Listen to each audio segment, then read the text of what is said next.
Boa noite, irmão, boa noite, irmã. Eu lhe saúdo com a paz do nosso Senhor e Salvador Jesus Cristo. Nesse momento nós estamos aqui para juntos meditarmos na palavra de Deus. O nosso pastor Wagner ainda se encontra enfermo, por isso nós estamos em oração para que Deus restabeleça a saúde do nosso pastor e também de todos os irmãos que se encontram enfermos, tanto da nossa igreja quanto aqueles que também não são da nossa igreja. Que o Senhor possa trazer cura, restauração para todos nós. Irmãos, nós vamos hoje meditar na palavra de Deus, na carta de Tiago, no capítulo 4, a partir do versículo 13 até o 17. Então, quero lhe convidar para juntos estarmos fazendo uma meditação na palavra de Deus, na carta de Tiago, no capítulo 4, a partir dos versículos 13 até o 17. Diz assim a palavra de Deus: Escutem agora, vocês que dizem, hoje ou amanhã iremos para a cidade tal, e lá passaremos um ano, e faremos negócios, e teremos lucros. Vocês não sabem o que acontecerá amanhã. O que é a vida de vocês? Vocês não passam de neblina que aparece por um instante e logo se dissipa. Em vez disso, deveriam dizer: se Deus quiser, não só viveremos, como também faremos isto ou aquilo.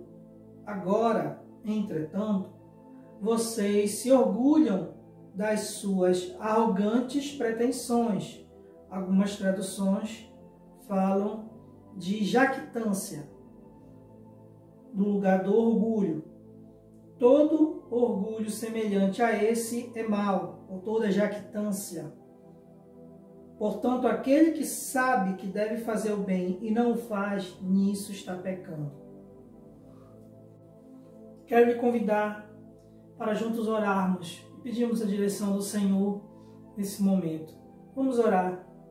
Senhor, nosso Deus e eterno Pai que está nos céus, nós estamos aqui reunidos, mesmo que distantes, nós estamos reunidos para ouvirmos a Tua palavra.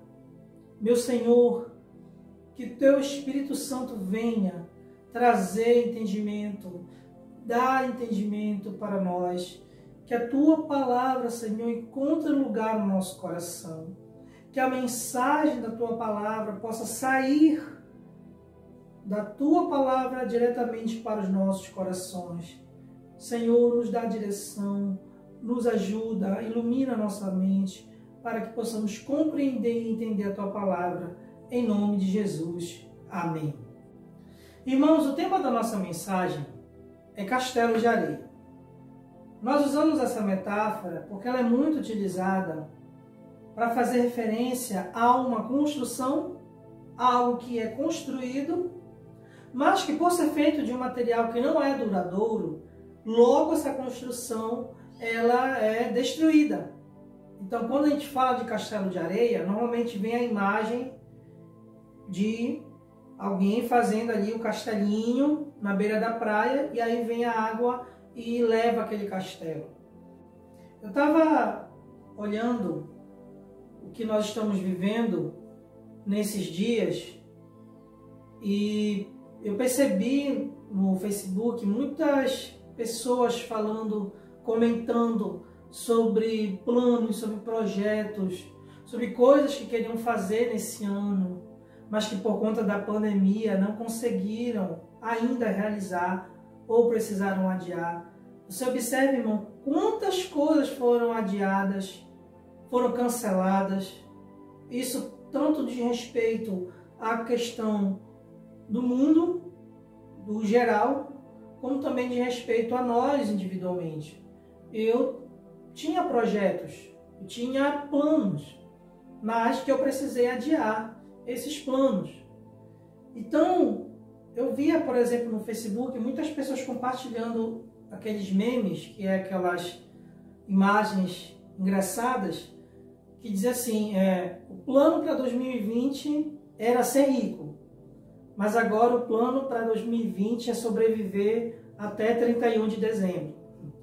Ou então aquela coisa, o plano era fazer tal coisa, ou se formar, enfim, planos. E acabou tendo que adiar. E agora nós estamos num momento singular, onde a nossa vida praticamente foi interrompida, a nossa rotina.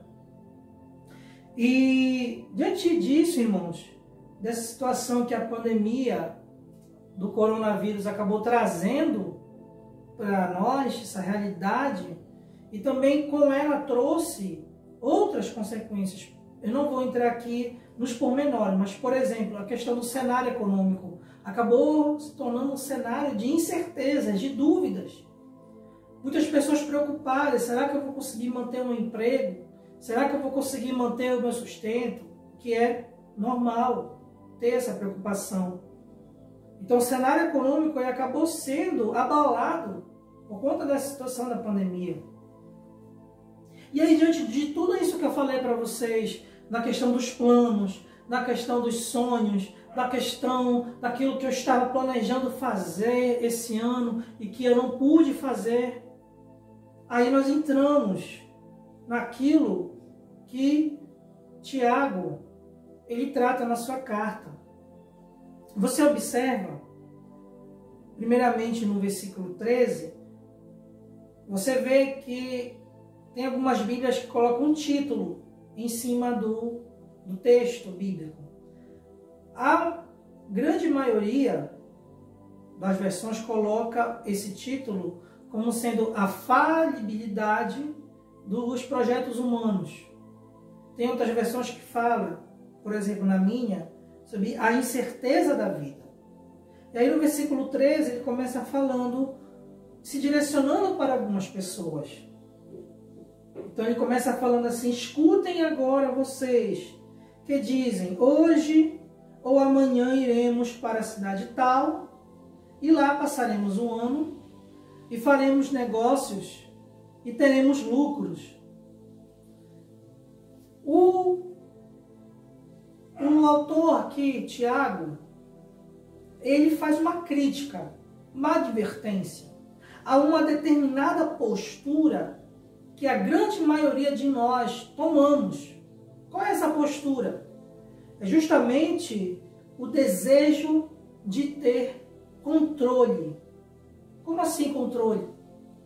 Nós, seres humanos, nós queremos, nós desejamos, nós buscamos ter controle nas inúmeras situações da nossa vida. Nós queremos ter controle das nossas decisões, nós queremos ter controle da nossa vida.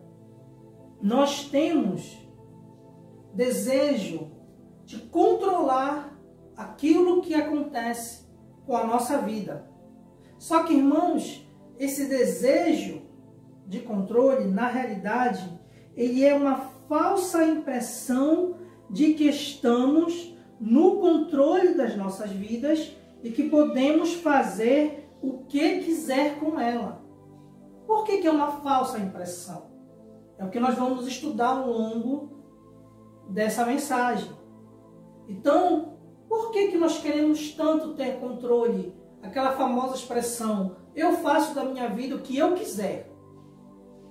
Eu faço da minha vida o que eu quiser. Eu já tenho condição suficiente de tomar minhas próprias decisões e eu sei o que é melhor para mim. Essa atitude é a grande maioria que nós temos. E aí, diante disso, irmãos, por que nós queremos tanto ter controle? Porque o controle traz uma sensação de segurança, de estabilidade, de certeza, irmão. Quem é a pessoa que gosta de viver na incerteza, na dúvida? Quem é a pessoa que gosta de viver numa situação de incerteza, como é justamente a situação que nós estamos vivendo hoje, por conta da questão da pandemia? Eu tenho completa certeza, irmão, que não é legal, não é bom, não é satisfatório. Nós estamos vivendo um dia de cada vez. preocupados com o que vai ser amanhã, ansiando para que isso acabe logo, fazendo planos para depois dessa situação encerrar, porque nós temos o desejo de ter segurança, de se sentir seguro. Isso é natural. O problema está justamente em qual é a base, qual é o fundamento, aonde eu quero basear essa minha segurança.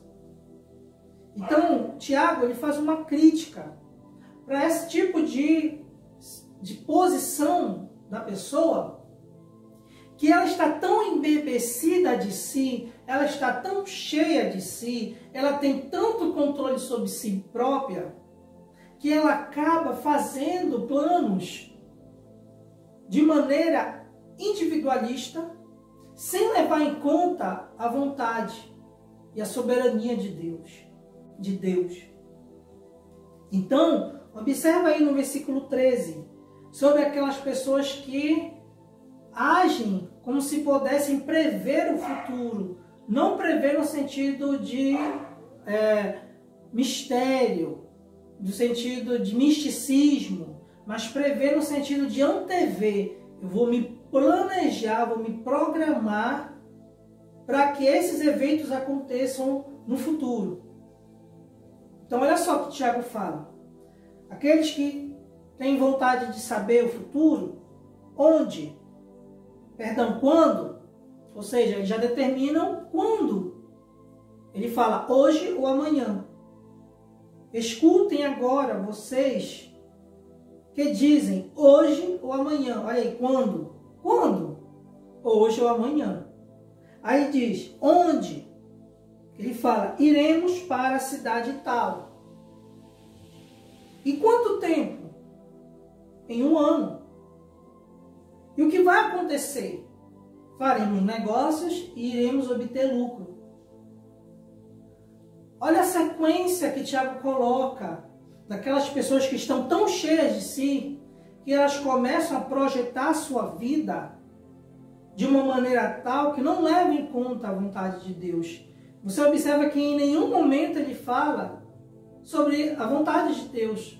Ele fala de uma maneira tão certa, tão absolutamente segura, que não leva em consideração os fatores que nós vamos falar daqui a pouco, da fragilidade da vida. Ele está tão certo que amanhã ele vai fazer aquilo, ele vai na cidade tal e vai fazer negócios, que essa certeza dentro dele traz muito mais do que simplesmente uma confiança. Isso, por trás desse pensamento existe algo muito pior, que é justamente aquilo que Tiago condena, que é justamente aquilo que Tiago critica e observa aqui. Então ele diz, escutem aí vocês, que acham que sabem tudo, que estão tão seguros a ponto de dizer, amanhã nós vamos fazer isso, daqui a 1 ano vamos negociar. Ei, vocês aí que estão tão seguros de si, que tem tanto controle a ponto de dizer, amanhã nós vamos fazer isso. Olha só o recado. Aí ele fala no outro versículo, no versículo 14. Vocês não sabem o que acontecerá amanhã.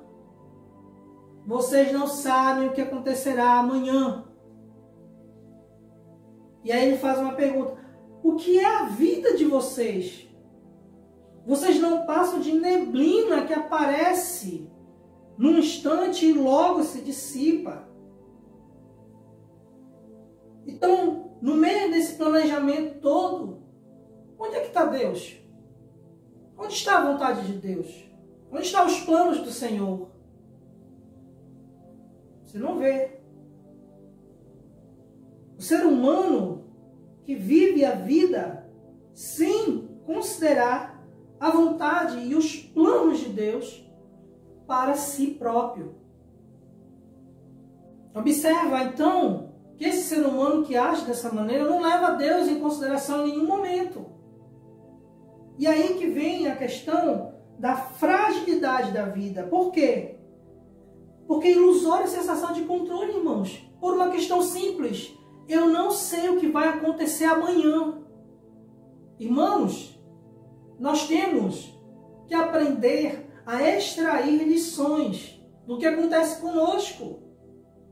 Essa pandemia aí, irmãos, tá para mostrar o quanto que nós somos frágeis, o quanto que nós somos falíveis, o quanto que nossos planos são frágeis, irmãos. Essa pandemia está aí para mostrar o quanto aquilo que nós somos e o que nós planejamos é frágil, irmãos. Muito mais agora. Nós não sabemos o que vai acontecer amanhã. Eu não posso afirmar que vai acontecer amanhã, porque eu não tenho esse conhecimento. Eu não posso afirmar isso. Por quê? Porque eu não tenho o controle da história. Eu não tenho controle da minha vida.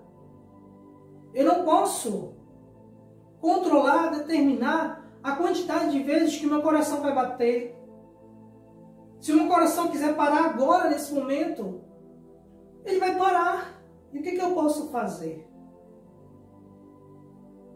Se nós estamos vivendo situações como essa, é para refletirmos sobre o que temos feito com a nossa vida.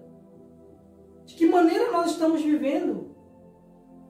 Às vezes é necessário que Deus venha intervir de tal forma para que a gente possa ter entendimento do que nós estamos fazendo. Porque muitas pessoas vivem como se Deus não existisse. Projetam sonhos,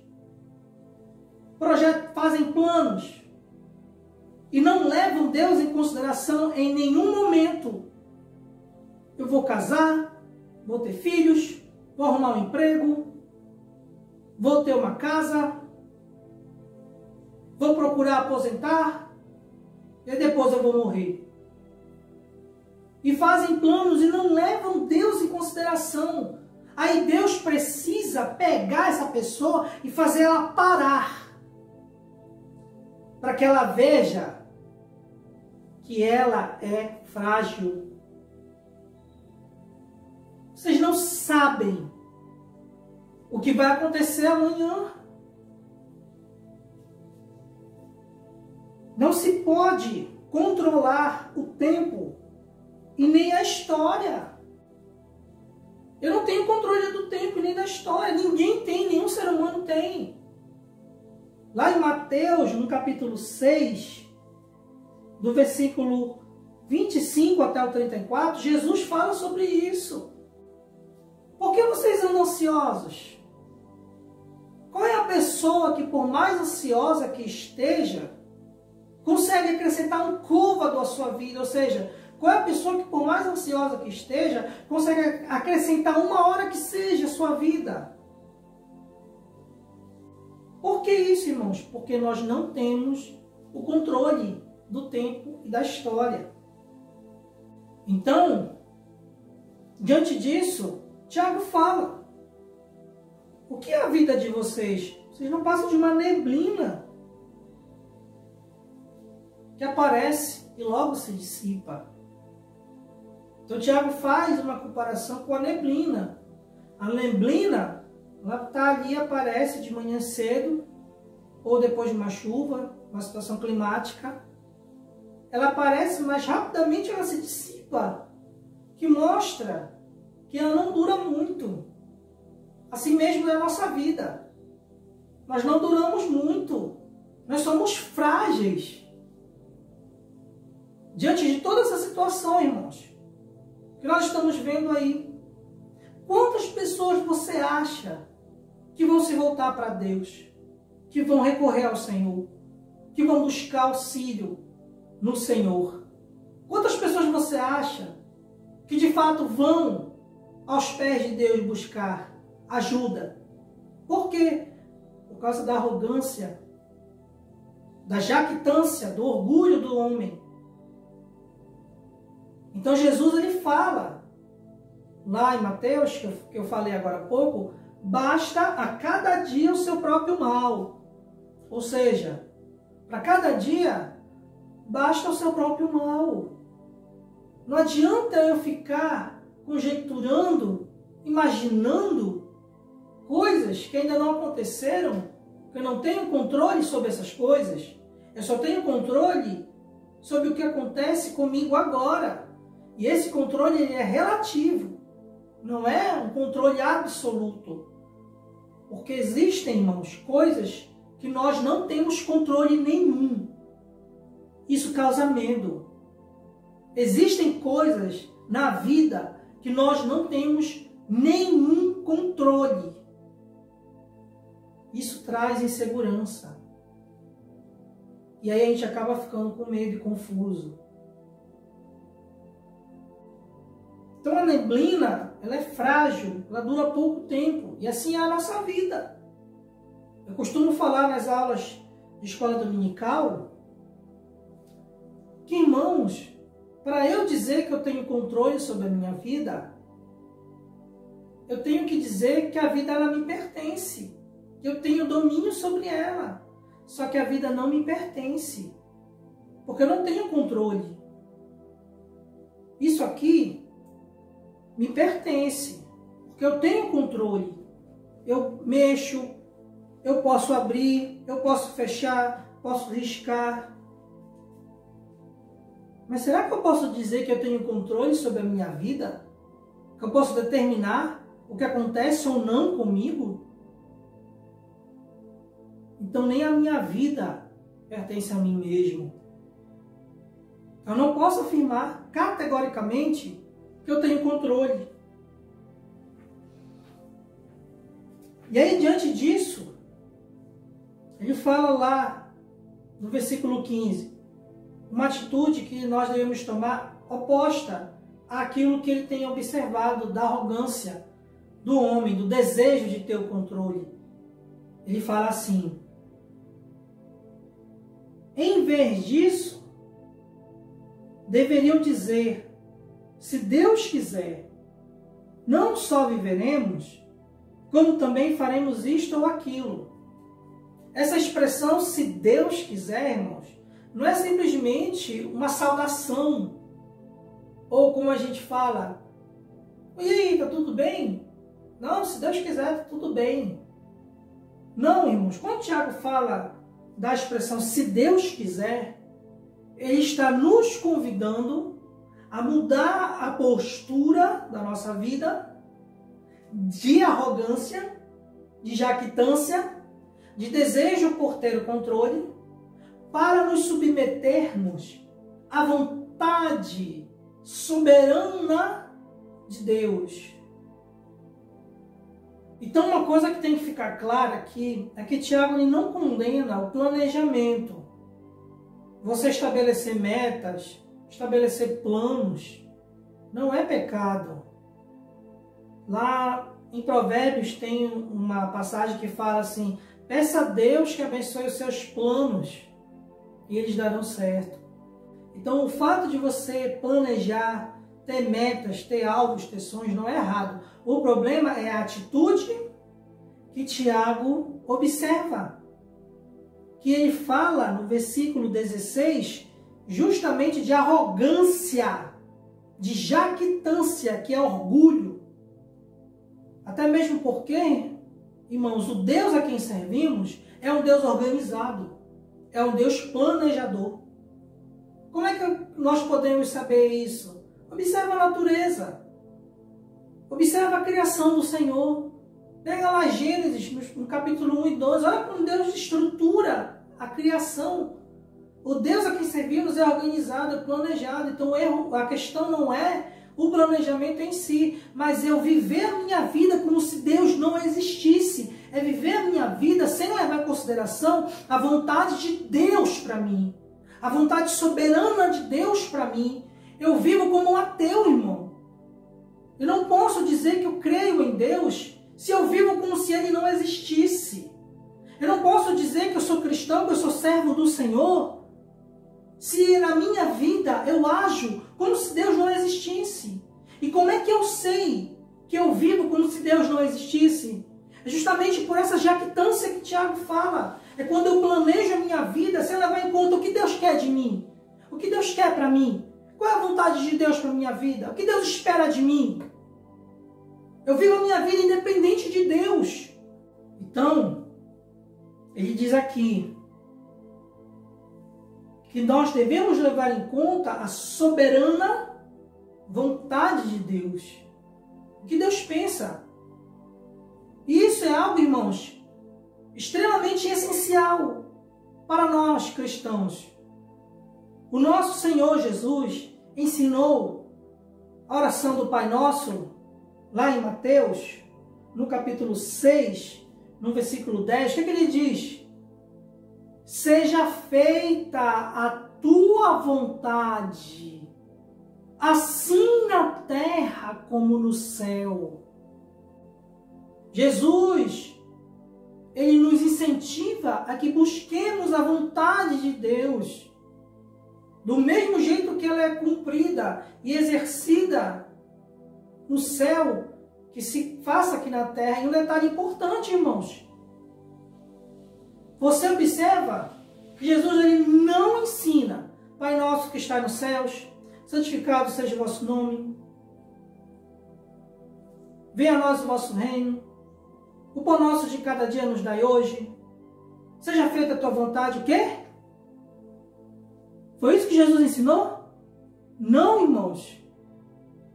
O pão nosso de cada dia vem depois do seja feita a tua vontade. O pão nosso de cada dia, ele vem depois do seja feita a tua vontade. É por isso que Jesus fala, nem só de pão viverá o homem, mas de toda a palavra que procede da boca do Senhor. Porque muito mais que as necessidades físicas, nós devemos buscar o que Deus quer de nós, o que Deus quer para a nossa vida, a vontade de Deus. Então, quando eu começo a viver a minha vida, fazendo planos, projetando metas, projetando sonhos, sem levar em conta a vontade de Deus na minha vida, isso aí é arrogância, isso aí é jactância, é orgulho, é vaidade. Jesus ensinou, irmãos. E nós estamos tão envolvidos com as coisas da terra, que não nos atentamos em buscar em primeiro a vontade de Deus para nós. Então, seja feita a tua vontade, vem antes do pão nosso de cada dia nos dai hoje. Então, a expressão, se Deus quiser, ela não é somente uma saudação, ou um comunicado, ou uma frase simples. Não, ela evoca o desejo de que a vontade de Deus se cumpra na minha vida. Se Deus quiser. E ele fala o seguinte, ele fala lá no versículo, ele diz: se Deus quiser, não só viveremos. Por quê, irmão? Porque a nossa vida está na mão de Deus. O controle está na mão de Deus. O Senhor é o autor da vida. Então é Ele quem nos dá a vida e nos sustenta com vida. O apóstolo Paulo fala lá em Atos, no capítulo 17. Nele nos movemos e existimos. Então, se Deus permitir que eu viva, se Deus permitir que eu esteja vivo, aí Ele vai e me dá a oportunidade. Ou seja, Deus, Ele dá vida, Ele dá os recursos, Ele dá saúde, Ele dá tudo de que nós precisamos para viver. O Senhor, Ele dá tudo que é necessário para que possamos viver. Então Tiago fala isso. Se Deus quiser, não só viveremos, porque a vida está nas mãos do Senhor. Eu não posso dizer se eu vou estar vivo amanhã. E a pandemia está aí, irmãos, para nos quebrar. Quebrar nosso orgulho, quebrar nossa arrogância, essa jactância, para mostrar que a nossa vida é frágil.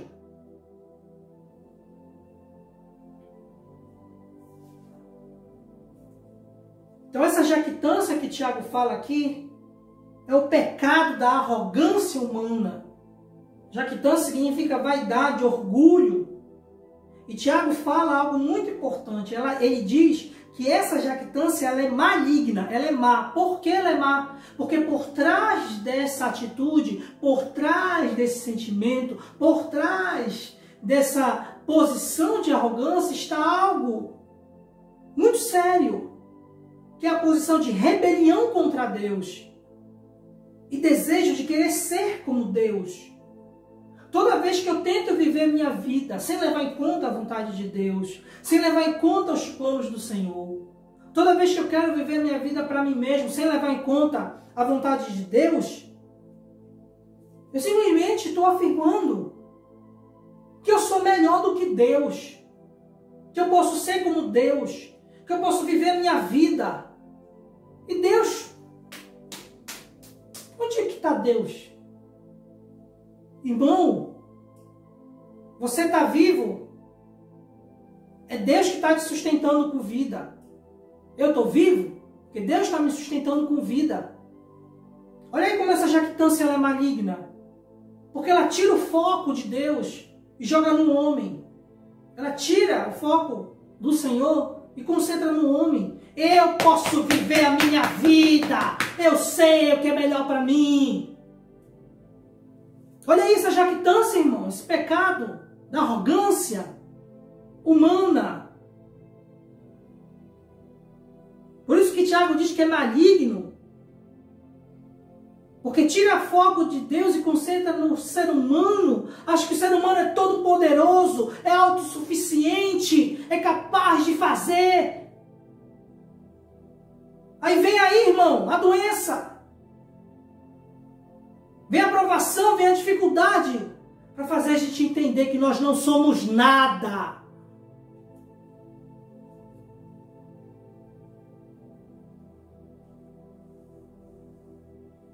Ok? E outra coisa, ele fala aqui no versículo 17, que aquele que sabe que deve fazer o bem e não faz, nisso está pecando. Qual é o bem que Tiago está falando aqui? Qual é esse bem que o Tiago está falando aqui? Pelo contexto do que nós acabamos de ler, esse bem, irmão, é a vontade de Deus. Então você pode entender esse versículo da seguinte forma: aquele que sabe a vontade de Deus para a sua vida, aquele que sabe os planos de Deus para a sua vida, aquele que sabe o que Deus quer que ele faça e ele não faz, está cometendo pecado. Se eu sei o que Deus quer de mim, se eu sei os planos do Senhor para a minha vida, se eu sei qual é a vontade de Deus para a minha vida e eu não faço, eu estou pecando. Então, nós devemos parar com essa ideia de que pecado é só fazer o que é errado. A prostituição, a embriaguez, o roubo, a desonestidade. Não, irmão! Se você sabe qual é a vontade de Deus para a tua vida e você não faz nada, você está em pecado. Isso é Bíblia, é palavra de Deus. É o pecado da omissão e da negligência. A omissão é justamente o que eu sei o que eu devo fazer e eu simplesmente não faço. Não executo, ignoro. É o pecado da omissão. E o pecado da negligência? Eu sei o que tem que ser feito, mas eu não estou nem aí.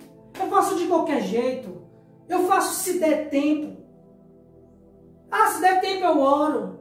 Ah, se der tempo eu leio a Bíblia. Olha aí, irmão, a quantidade de irmãos que quando tinham a oportunidade de ir para a igreja, não iam porque estavam, sei lá, com falta de desejo, com falta de vontade. Irmãos que qualquer motivo, qualquer coisa, era suficiente para não ir para a igreja. E agora está aí, desejando, querendo ir para a igreja. Eu espero em nome de Jesus que quando essa pandemia acabar, você valorize os cultos, as reuniões, a igreja. Você pare de ficar reclamando da igreja e vá para o culto, e vá orar, e seja mais crente.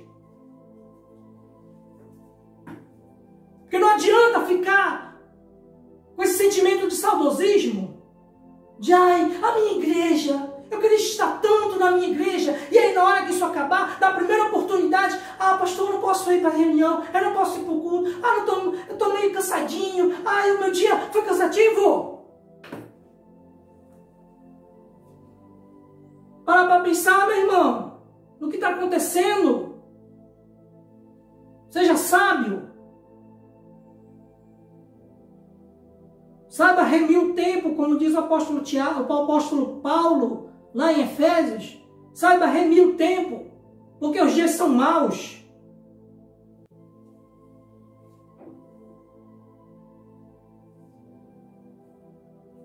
E aí, diante disso, irmãos, qual é a postura? Qual é a atitude? É confiança na vontade de Deus. Irmãos, está claro que a vontade de Deus, ela é boa, perfeita e agradável. Que Deus nunca vai desejar o mal. Como diz lá em Romanos, no capítulo 8, no versículo 28, 29 e 30. Porque todas as coisas cooperam para o bem dos que amam a Deus. O bem e não o mal. Lá em Jeremias, no capítulo 29, quando Deus fala, eu é que sei que pensamentos eu tenho a vosso respeito, pensamentos de paz e não de mal, para lhes dar um futuro e uma esperança. Irmãos, se apega nisso. Nesse momento de calamidade, de incerteza, de dúvidas, te apega no único fundamento inabalável, no único fundamento sólido, que é o nosso Deus. Te apega no Senhor, confia nele. Entrega o teu caminho ao Senhor, confia nele. E o mais ele fará. Ele não vai te deixar vacilar, meu irmão. O guarda de Israel não dorme. Ele não vai te deixar cair. Ele não vai te deixar numa situação desesperadora. O Senhor te sustenta. Irmão, confia nele, confia no Senhor. Submeta-se à vontade de Deus. Submeta-se ao controle do Senhor, à soberania de Deus. Submeta-se à boa vontade de Deus. Submeta-se aos planos do Senhor. Entrega a tua vida ao Senhor. Eu sei que é difícil. Eu sei que é desesperador. Muitas pessoas estão doentes. Muitas pessoas estão ansiosas, preocupadas, não sabem como vai ser amanhã. Mas, meu irmão, confia no Senhor, porque nele está a tua salvação, a tua segurança. Deus é nosso refúgio e fortaleza, socorro bem presente na hora da tribulação. Te esconde debaixo das asas do Senhor, aquele que habita no esconderijo do Altíssimo e descansa à sombra do Onipotente. Dirá ao Senhor, meu refúgio, meu Deus, minha fortaleza.